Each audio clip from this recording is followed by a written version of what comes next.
Hi, and welcome to this week's episode of Art Like Everything Else, the podcast. I'm your host, Simone, and this week we will be exploring Afrosurrealism in art.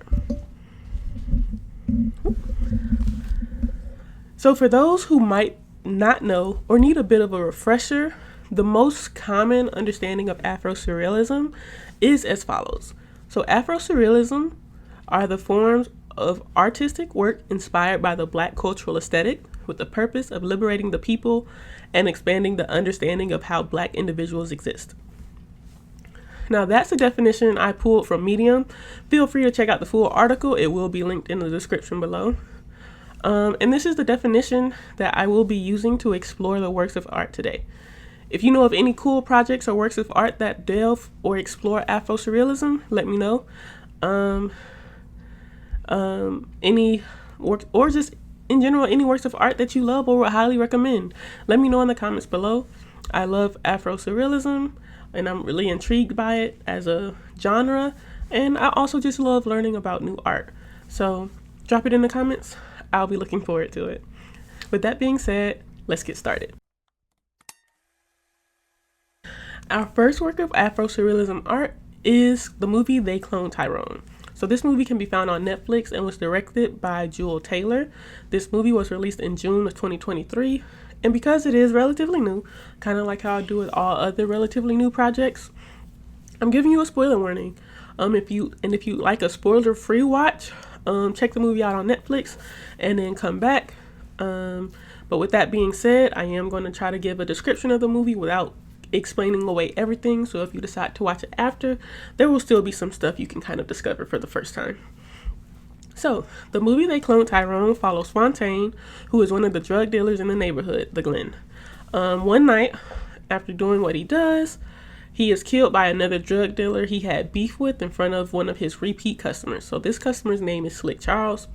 And he kind of shows up, so that's the only reason I specified the name. So the next day, Fontaine actually goes back to Slick Charles's place, and he's asking the same things he was asking the night before. And Slick Charles is like freaked out. He's understandably upset because last night he saw Fontaine die. But it's the next morning, and Fontaine is standing right in front of him. And so Slick Charles is trying to tell Fontaine that, like, I saw you die last night, like, you shouldn't be here. But Fontaine isn't having it. Like, he thinks Slick Charles is just using this as an excuse to get out of doing what he's supposed to be doing. And so Slick finds Yo-Yo. Yo-Yo is one of his sex workers who was also there last night. Well, she was like in the area. And Yo-Yo is able to confirm what happened the previous night. And because she was there, Yo-Yo is actually also able to like say like, oh, I actually also have this additional information. So Yo-Yo confirms what Slick Charles says. Fontaine is confused because he doesn't remember dying, and Yo-Yo then is like, I actually recognize the vehicle that left the parking lot that last night. And like they saying like they took a body, and so Fontaine takes himself, Slick Charles, and Yo-Yo to the location that Yo-Yo gave him of the house that she said she recognized the vehicle from, and they go inside the house to investigate. Now, they actually end up finding, while like in the house, they end up finding like an elevator that leads underground, and they go down that elevator and they meet a scientist who is working for some secret organization that is everywhere, according to this scientist. And Fontaine then finds a corpse on the table inside that lab that looks just like him. It looks just like Fontaine. And so Slick kills the scientist, and then they run away after the alarm starts blaring, and they hide out at Yo-Yo's grandma's house because they are worried about people being after them, as well as like having to come to terms with all the stuff that they're kind of experienced. They kind of decide to lay low for that night. And the next day, Fontaine leaves Yo-Yo's and goes to try to return to that house because he wants to get to the bottom of what he saw in the lab. But when Fontaine gets there, he can't find the entrance to the lab anymore. It's like it's gone. It just seems like a regular house now. So Fontaine goes and gets Slick and Yo-Yo, and they go to a chicken spot to meet, and they talk about what to do next.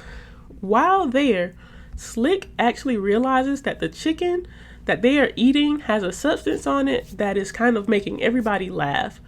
Slick knows this because when he was at the lab the previous night, he tried a powdery substance that made him laugh. And so to get to the bottom of it, they all kind of agree to have Yo-Yo go talk to the manager. And it's during this time that like Yo-Yo is able to discover that the entire neighborhood, so all of the Glen, is under surveillance.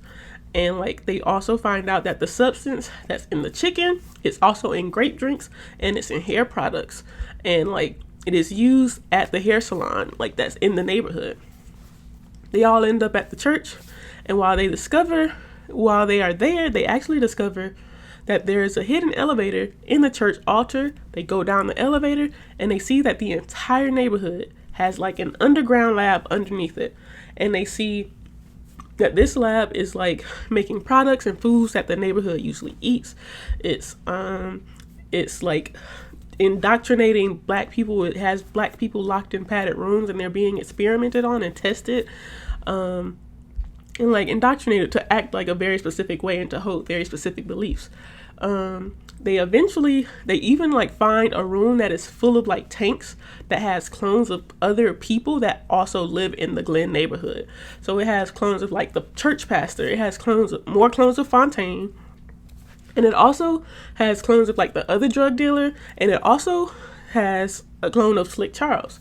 So Fontaine is upset. He ends up setting off an alarm that lets the establishment, so like all of the other scientists, know that like the three of them are in there. And so like they all rush and try to get out because they somewhere they're not supposed to be, obviously, and they have to escape. They get on the elevator. They end up escaping out of a strip club, and it's when they are trying to exit this strip club, we see this white DJ get a message on an earpiece, and he then changes the music at the club. And like when he do that, it's like it hypnotizes everybody that was at the club, and it essentially tells them to all chase after Fontaine, Yo-Yo, and Slick Charles. Now while running away outside, trying to get away from the people at the club, they meet up with this white man named Nixon, and Fontaine confronts Nixon, and Nixon tells Fontaine, and like Yo-Yo and Slick are there too, so like he kind of tells all of them that the scientists conduct experiments on predominantly black neighborhoods all around America to better understand people, and they are essentially using black neighborhoods as the control for these experiments so that they can better understand how to control people just in general. So they keep clones of people they feel like can keep this like proverbial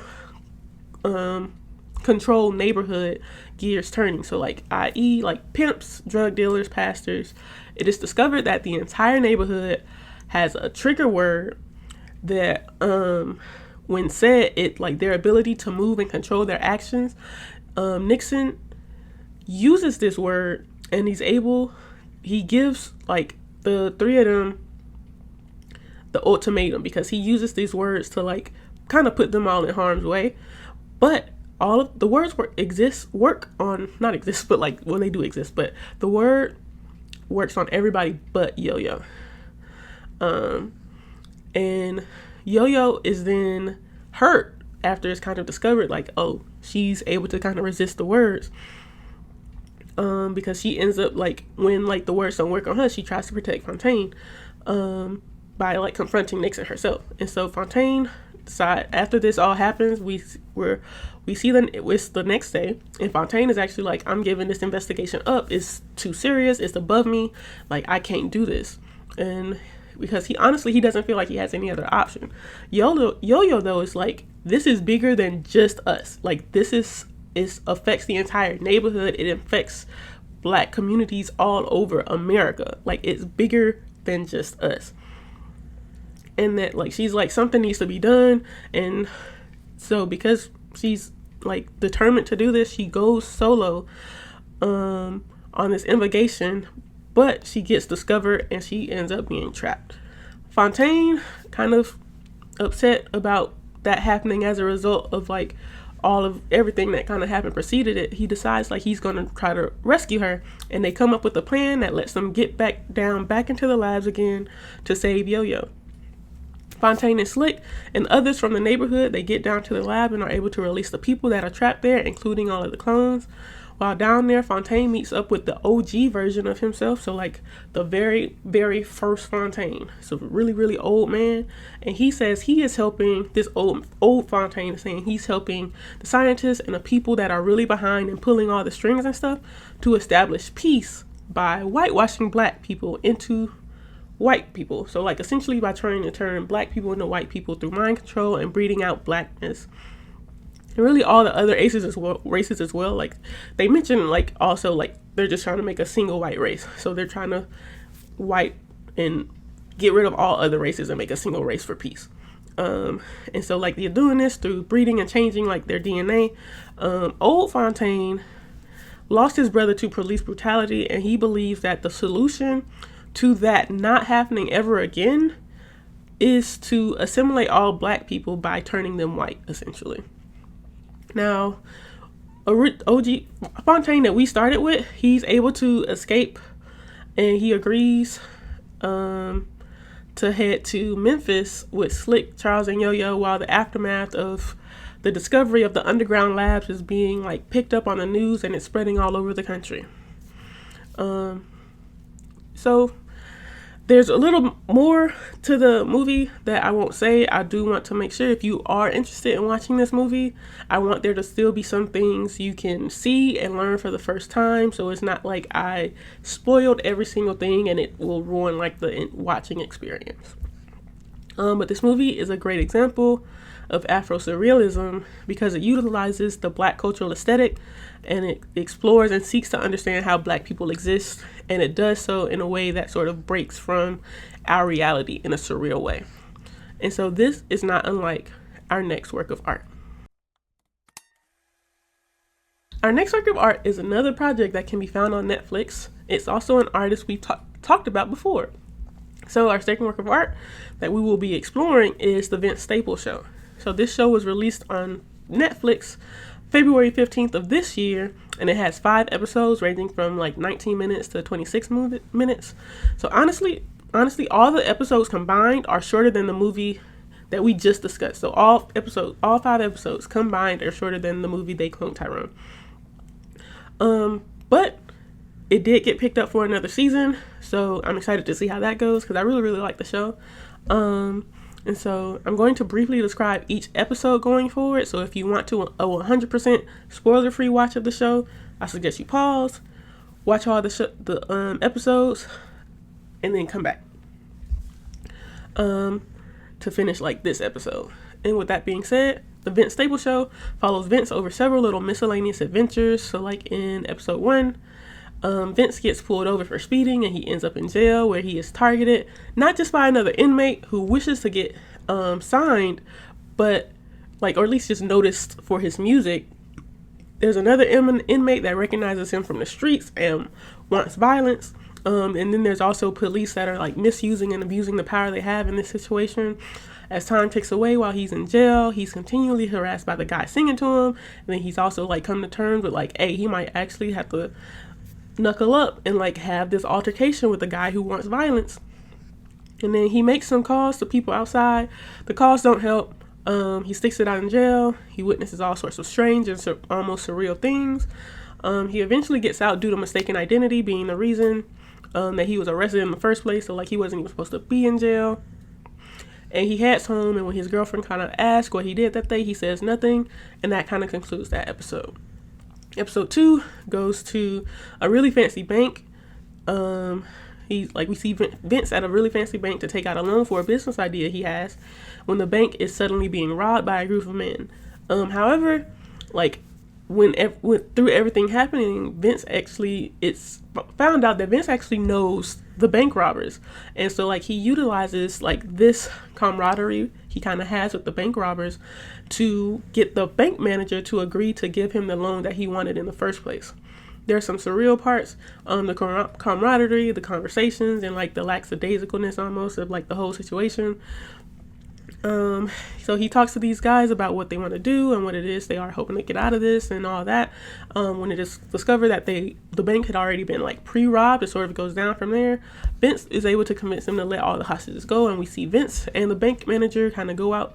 The bank manager being white doesn't realize how grave the situation is, and like something happens, and like after that happens, it's like whoa, and we kind of move on to episode 3, where we get into shenanigans at Vince's maternal family reunion. So there's a side plot about like macaroni that is really good, and I suggest you watch it for yourself. But it's arguing between the different aunts. Vince's girlfriend's trying to make a good impression with Vince's mom, and Vince is off kind of helping his uncle.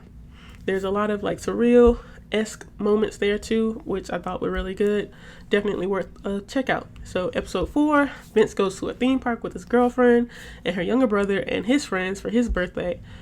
He is sent to do all kinds of things for the younger brother and his friends, and he experiences some surreal like shenanigans along the way. Episode 5, we see Vince speaking at a school, and it is there he meets up with an old school rival who wants him out of here. They go on a chase all around Long Beach with Vince trying to get away, and the rival, who's also named Vince, who is finding increasingly elaborate ways on like weapons to get to him. And it ends up in a final showdown in a closed flea market, and they end the episode with him returning home to his girlfriend and telling his girlfriend he didn't do much that day, which is just like somewhat of a theme, which I thought was really interesting because it kind of reminds me of like those old sitcoms from back in the day that like we used to get with the early black shows. Now, there was a lot of Afro-surrealism that occurred like throughout the show, and I found it fascinating the way it was used in each episode. And I plan to explore just that in our last work of art in our next section. Now, sure, we are working with Afrosurrealism. So the definition of Afrosurrealism as the forms of artistic work inspired by the Black cultural aesthetic with the purpose of liberating the people and expanding the understanding of how Black individuals exist as our description of Afrosurrealism. However, I think it's important to make note of what surrealism is. So surrealism, according to Britannica, was a means of reuniting conscious and unconscious realms of experience so completely that the world of dream and fantasy would be joined to the everyday rational world in an absolute reality, a surreality. Now, imagine this, but through the lens of the Black experience, and you get something that's a lot closer to our starting definition. Now, both They Cloned Tyrone and The Vince Staples Show dabbles in Afrosurrealism, one a bit more obviously than the other. In They Cloned Tyrone, we see an urban neighborhood struggling with lack of resources and underdevelopment, and the things that often come out as a result of that. So drug dealing, prostitution, gun violence, and desperation, highlighting how Black people exist. Just as in The Vince Staples Show, we get several shots of Vince going about his life throughout Long Beach and the wildness that sort of ensues. The harassment by police, the people from his past wanting to get even the macaroni debacle at the family reunion that his mother does. With both of these works, we get a glimpse of the reality of how Black people live. Something else I found sort of interesting about both of these works was the way each work was able to create their surreal effect. The way that each work was able to unite the conscious and unconscious realms of their experience. This was somewhat more obvious in They Cloned Tyrone, with combining the reality of the neighborhood's lack of resources, underdevelopment, and the U.S. failure to provide for the people in that type of environment breeds people willing to do anything to make ends meet and to make it to another day. Things like drug dealing and prostitution and doing drugs with terrible food options in the neighborhood groceries, and not a lot of like access to quality products in other ways. Now in the movie used the idea of the underground secret lab that was inflicting all of the science experiments and creating clones of the drug dealers and pimps and pastors and the people that would keep the neighborhood in the same predicament that they are in. They used the idea of this secret lab being the reason for all of that. But in reality, It is the conditions that keep birthing and creating those same people who fill those roles when the old ones die out. It's not clones in a lab. It's a failure to fix the needs of the people that will prevent them from doing that, or at least feel like that is their only option. The movie sort of played on this conscious reality of what the people in the Glen were experiencing and combined it with a surreal reality of it being a secret government lab, rather than just a very real failure of government policy and action.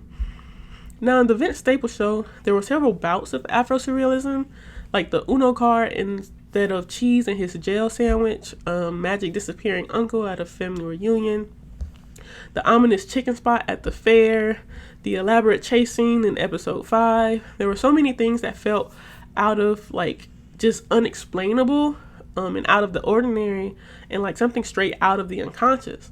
And like the way it was little things that were seemingly woven throughout the narrative in each episode, it did a good job of uniting the conscious and the unconscious realms of the Black experience. Now, a very interesting conversation I was having with my friend about a book we were both reading. So the book is called How to Go Mad Without Losing Your Mind by Lamar Jarrell Bruce. And it actually had us talking, we actually was able to kind of bring Afrosurrealism like into this conversation. So we talked a bit about Afrosurrealism. And it's something I noticed in the works of art that I'm referencing in this episode. So we talked about how there were bouts of things that were considered Afro-surreal, but just as easily could have been reality. Because to exist in a reality that differs from someone else's doesn't necessarily make their reality incredibly surreal. Take, for example, the Vince Staples show. Now, there are definitely quite a few times where things seem surreal or out of the ordinary, especially to someone who has not lived that life that Vince has lived. But what if we are looking at things as Vince? So Vince Staples has talked about his history of being involved in gangs and growing up, and not just growing up in the safest environment and all throughout his music. So would it be so hard to believe that someone with that background regularly got into and had reasons to have some of the experiences he has in the show? What constitutes as surreal when you live a non-traditional reality? Take even in They Cloned Tyrone, there was an old man in front of the convenience store that everyone assumed was out of his mind or just like mad or crazy, only to find out that all of his ramblings, all the stuff he was rambling about that people thought he was crazy, were about the very things they come to find out about later in the movie. That old man was seen as mad because his reality did not match up with the reality that everyone else had come to know. Whose reality determines that the other reality is surreal? Now, it is easy to say that something is out of the ordinary and it is only something that could happen in the unconscious realm of experience when it is not a reality that you've ever lived or had to experience. In a book that me and my friend were discussing, it talks about the ways that people, when opting to not ignore their lived realities and how that affects how they show up, especially as Black creatives, they were often deemed mad or deemed crazy. Extreme paranoia seems like madness when you are not used to living the realities that constitute said paranoia. But yeah, like all in all, I really did think that both of these works of art were really good. And they did a really good job of capturing like the Black cultural aesthetic, and then in doing so, expanding the understanding of how Black individuals and Black people exist. So yes, Afro-surrealism and recognizing the realities in which Black people exist too is an art. And art, like everything else. For this episode's Awe Moment, we have a quote. So the quote is actually anonymous. I'm going to leave the quote as anonymous. I think the person who might have actually said the quote was named like Becky Martin or something. I'm going to link the article where I found this information at. But this is a quote that is often falsely attributed to Frida Kahlo, but it is a really good quote nonetheless. And the quote reads as follows. I used to think I was the strangest person in the world, but then I thought, there are so many people in the world. There must be someone just like me who feels bizarre and flawed in the same ways I do. I would imagine her and imagine that she must be out there thinking of me too. Well, I hope that if you are out there and read this and know that, yes, it's true. I'm here and I'm just as strange as you.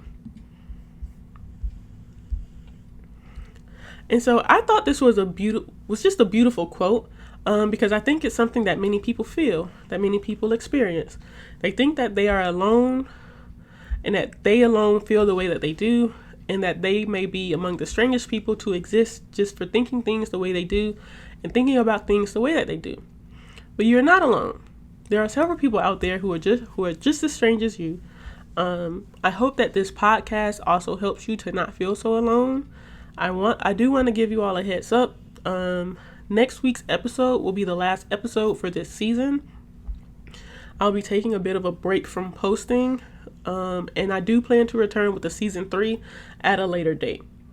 But yeah, in the meantime, please check out any episodes you haven't. Let me know your thoughts. Like, comment, subscribe, and enjoy. And of course, thank you for listening. Thank you for being, and have a great rest of your day. Bye.